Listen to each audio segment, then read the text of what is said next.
ভাইরে ভাই, rice cooker কিভাবে ব্যবহার করছে দেখেন, এই সাইড থেকে গলে বের হয়ে আসছে।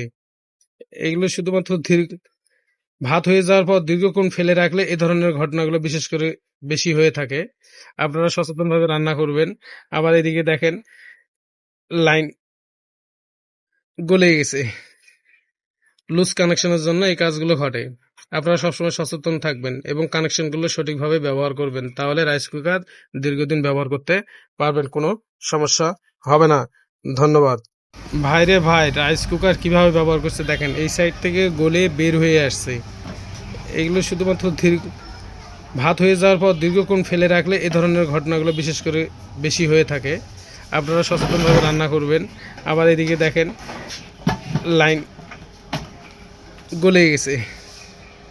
লুজ কানেকশনের জন্য এই কাজগুলো ঘটে। আপনারা সবসময় সচেতন থাকবেন এবং কানেকশনগুলো সঠিকভাবে ব্যবহার করবেন, তাহলে রাইস কুকার দীর্ঘদিন ব্যবহার করতে পারবেন, কোনো সমস্যা হবে না। ধন্যবাদ।